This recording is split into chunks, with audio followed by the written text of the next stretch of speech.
안녕하세요. 키벳입니다. 이번 주제는 2018년 5월 암호화폐로 할 수 있는 것들입니다. 2017년 하반기 암호화폐 가격이 폭등하면서 전 국민이 들썩였던 때를 다들 기억하실 겁니다. 어떤 이는 재미로 넣어둔 소액이 행운을 가져온 경우가 있었고, 또 어떤 이는 뛰어난 통찰력을 바탕으로 유망한 것들을 선점해 매우 큰 이익을 얻는 사례도 있었습니다. 모든 사람이 이익을 본 것은 아닙니다. 어떤 이는 당장에 현혹돼 이성을 잃고 투자하다 오히려 큰 손실을 본 사람도 있고, 또 어떤 이는 타인의 이익, 손해에 따라 희노애락을 함께한 경우도 있습니다. 암호화폐에 투자했든 투자하지 않았던 2017년 하반기 블록체인과 암호화폐라는 두 단어는 대한민국 모두가 알 수 있을 정도로 우리 사회를 강타했던 이슈였죠. 그 열기는 역사에 기록될 정도로 뜨거웠습니다. 이렇게 사회적으로 큰 파문을 일으켰기 때문일까요? JTBC 시사 프로그램 썰전은 2017년 12월 7일 암호화폐를 다루는 내용을 방영했는데요.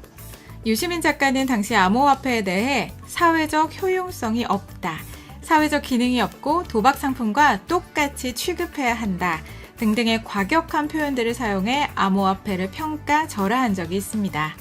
그래서 준비했습니다.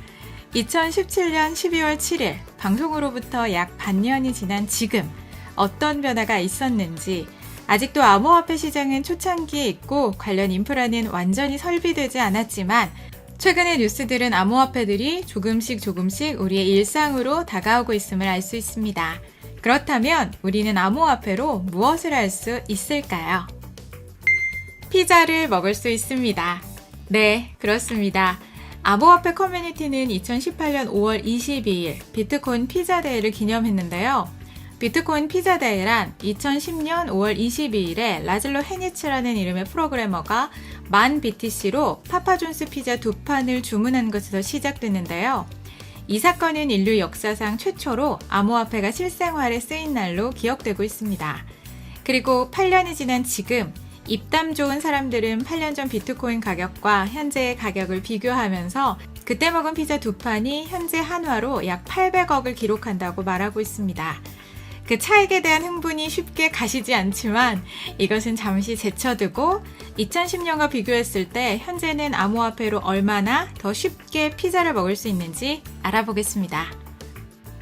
실제로 2013년 설립된 피자4코인스는 고객으로부터 다양한 종류의 암호화폐를 입금받아 고객을 대신해 피자를 주문해주는 서비스를 실시했는데요. 아직까지는 피자 가맹점이 직접적으로 비트코인 등을 받지는 않습니다. 하지만 암호화폐는 누군가가 나를 위해 노동하게 하고 그 대가를 지급하는 화폐로서의 기본적 기능이 이루어지는 것을 알 수 있습니다. 그 외에도 이 기프터는 비트코인으로 구매가 가능한 기프트 카드로서 해당 카드를 통해 도미노 및 파파존스의 피자를 온라인으로 구매할 수 있게 됐습니다. 비단 피자뿐만이 아닙니다. 미국 전역에서 점점 더 많은 레스토랑들이 비트코인을 수용하고 있는데요. 비트코인 레스토랑트 사이트를 통해 현재 최소 83개의 레스토랑이 비트코인을 받는 것을 확인할 수 있습니다. 라마단에 기부할 수 있습니다. 만약 여러분이 영국에 거주하고 있는 무슬림이라면 암호화폐로 기부를 할 수 있게 되었습니다. 영국의 모스크는 2018년 라마단 기간 동안 비트코인 등을 기부할 수 있다고 밝혔는데요. 영국의 블록체인 스타트업인 콤보 이노베이션과 파트너십을 체결 라마단 수행자를 위한 비트코인 이더리움 지갑을 준비하고 있다고 발표했습니다. 이런 영국 무슬림의 단체의 결정은 얼마 전 암호화폐는 이슬람과 양립 불가능하다는 터키 정부의 발표와는 상반되는데요. 콤보의 CEO 구르미싱은 현재 거의 모든 모스크들이 암호화폐를 수용하고 있지 않지만 이것은 수백만 파운드의 재원을 잃는 것이라는 우려를 표한다며 종교단체들이 암호화폐에 조금 더 오픈되어야 한다는 메시지를 간접적으로 남겼습니다. 비행기를 탈 수 있습니다. 이제는 암호화폐로 세계 여행을 할 수 있게 됐습니다.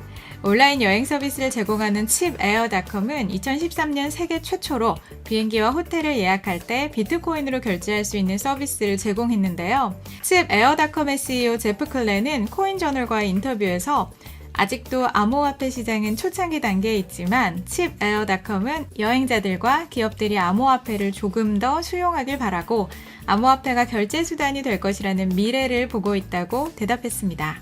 나아가 그는 지난 6개월 동안 많은 고객으로부터 알트코인도 결제에 이용될 수 있게 해달라는 요청을 받아왔다고 말했는데요. 그 결과 가장 많은 요청을 받은 3개의 알트코인을 결제 수단으로 편입했다고 합니다. 썰전에서 유시민 씨가 비트코인에 대해 아무런 사회적 기능이 없다는 것을 근거로 비트코인은 바다 이야기 같은 도박판, 엔지니어들의 아이디어로 나타난 수많은 이상한 장난감이라며 폄하했습니다. 이런 유시민 씨 입장에 대해 커뮤니티에서는 많은 찬반 논쟁이 일었는데요.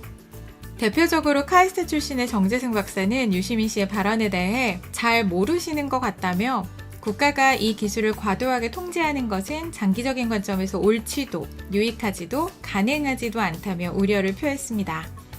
아직 암호화폐는 초창기에 있고 또 실생활에 직접적으로 와닿을 수 있는 인프라는 구비되어 있지 않습니다. 하지만 말씀드렸던 뉴스들을 보면 대세의 흐름이 어디에서 어디로 가고 있는지 비트코인에 대한 상반된 입장 중 어느 쪽이 조금 더 현상을 정확하게 바라보고 있는지 가늠할 수 있는 요즘입니다.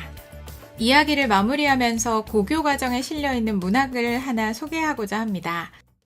10월 초하루에 이자가 밖에서 돌아오니 아이들이 흙을 파서 집을 만들었는데 그 모양이 무덤과 같았다. 이자는 어리석은 체하며 말하기를 무엇 때문에 집안에다 무덤을 만들었느냐 하니 아이들이 말하기를 이것은 무덤이 아니라 토실입니다 하기에 어찌 이런 것을 만들었느냐 하였더니 겨울에 화초나 과일을 저장하기에 좋고 또 길쌈하는 부인들에게 편리하니 아무리 추울 때라도 온화한 봄 날씨와 같아서 손이 얼어터지지 않으므로 참 좋습니다 하였다. 이자는 더욱 화를 내며 말하기를 여름은 덥고 겨울이 추운 것은 사시의 정상적인 이치이니 만일 이와 반대가 된다면 곧 괴이한 것이다.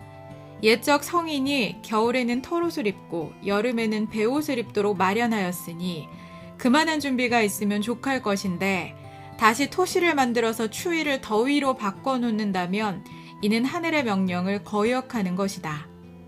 사람은 뱀이나 두꺼비가 아닌데 겨울에서 굴 속에 엎드려 있는 것은 너무 상서롭지 못한 일이다. 길쌈이란 할 시기가 있는 것인데 하필 겨울에 할 것이냐? 또 봄에 꽃이 피었다가 겨울에 시드는 것은 초목의 정상적인 성질인데 만일 이와 반대가 된다면 이것은 괴이한 물건이다.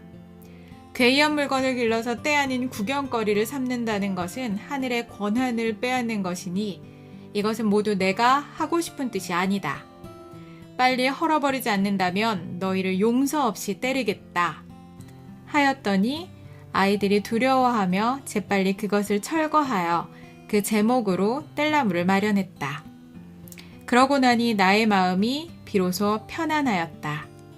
이규보, 동국 이상국 집권, 제21, 토시를 허물어 버린 설, 토실 괴설. 지금까지 큐빗이었습니다.